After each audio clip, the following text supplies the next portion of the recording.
Hi, Colleen. How are you? I'm good. So to start, this movie in particular has such a unique kind of setting because 2011 in particular didn't really have like a specific kind of look to it, and to set that particularly in Florida adds an additional layer to the costuming of it. And so for you, what was the difficulty of bringing that to life in such a way that it is so very Florida and reminds us of that time period so well when it is kind of such a weird place in our like fashion history? Well, I didn't look at it as a weird place. I just kind of looked at it as, I always go back earlier, when I Mm-hmm. do costumes because everybody doesn't have the clothes from 2011 or whatever year it may be. So the thing that makes it work for me visually is compiling clothes from say 2000 to 2011. So you have layers of clothing on people. So you can't really pin down the year per se, but you get the feeling of it.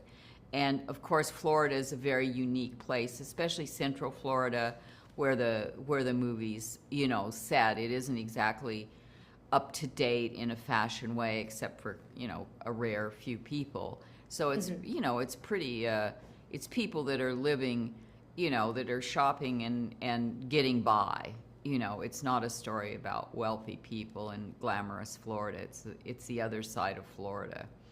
Um, That, so that's I kind of pedaled back because of that a lot. And I used color to, in the beginning, less color, and then as Emily's world became more and more affluent, I punched color in, which kind of used the sort of Florida colors that look good in Florida, that that sometimes you buy clothes when you're in a sunny place and you get home to uh, the Pacific Northwest or New York, and you're like, why am I wearing this? It looks so weird. So, I kind of vibe that into it too. yeah, and it's so interesting that you say that because like I think we don't think about like we have things from 15 years ago in our wardrobe that we still wear. But when you're looking at it from a movie standpoint, you're like, oh, well, why are they wearing something from 2002? And it's like, well, because you still wear stuff from 2002 in your wardrobe. It's in your closet. It's there, But yeah. with these characters, it is very interesting to kind of track like the minute that they get more money, you kind of see like Pete's suits fitting a little bit better than they were in the beginning of the movie, or Liza's out like dresses being a little bit more high quality than they were when she's first starting out with the company. When you are kind of like mapping that out with these characters, do you have a specific approach to your costuming, or is it more of just like looking at the characters and working with the actors to like find something that works with that particular scene, or is it just kind of like how you it like are tracking them within your own kind of thought process? I'm a bit controlling, so I like to do it ahead of time. So, and I kind of sequentially did it with Emily. Like in the first fitting, we played around and we kind of got her first act look together. Hmm. And then in the next fitting, I kind of got the transition act together and sort of going into, the beginning of Act 3. And then the thing that was sort of the last thing I came to was the sort of look that she has in the courtroom at the end, which is her coming back to herself and sort of who she became, even though she's closer to her roots, say in the selling the perfume with her, or the soaps and things with her mother in the market at the very end of the show. So it was sort of that arc, but I sort of sequentially fit her in that way. With Chris, I sort of did the same thing, but with menswear, it's a simpler, it's a little bit less complex in a way. But I sort of did the same idea with him, and he was very, amenable to that, and that was kind of how I told the story. The character, the daughter's character, sort of stayed the same, but got, had a few more nice things as the story went along. But she's probably the one that sort of style-wise stayed the most similar to her very beginnings of kind of a tomboy style and not really embracing clothes in a way that her mother did, perhaps. Yeah, I was just gonna say, it's like I think her character is so cool because kids are kind of an indicator on like how they embrace what they kind of want to wear, especially at that age Yeah, with definitely. Phoebe as a character. When you are approaching that kind of character who isn't necessarily like a focal point in the overall story, but is still an important part, does a character like that change your approach to finding a costume? Because she does have like really cool like band shirts and things that she gets to wear, and she does have like these cool outfits, but she's obviously still kind of like this side character who isn't like, we're not tracking her trajectory through fashion. Right.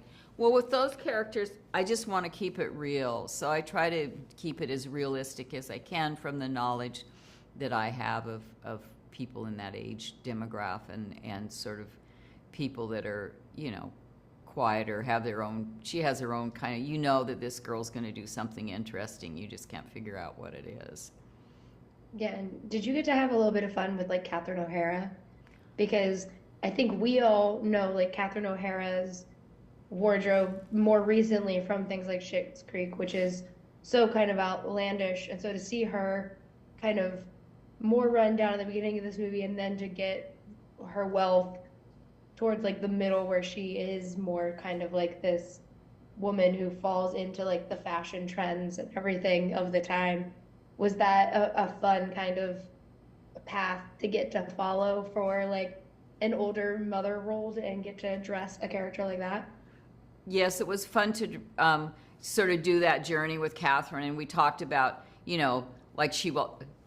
like her life was music, like when she was younger, so she went to all the, especially girl band concerts. So we really, I just got a bunch of T-shirts and black jeans and that look, and then when she had changes, we just go in and we kind of pick together which T-shirt was for that story day, and then of course when she went to work in pharma and started being around those people, her choices were sort of like a little bit loud and sort of a little bit off of what really was business attire, because she had never been that kind of person. She was never somebody's secretary. She'd always kind of been her own person.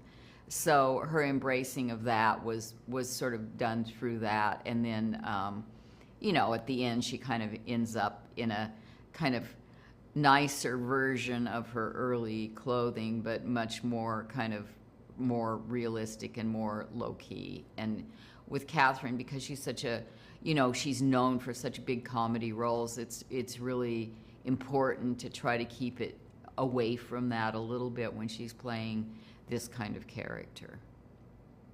And one last question.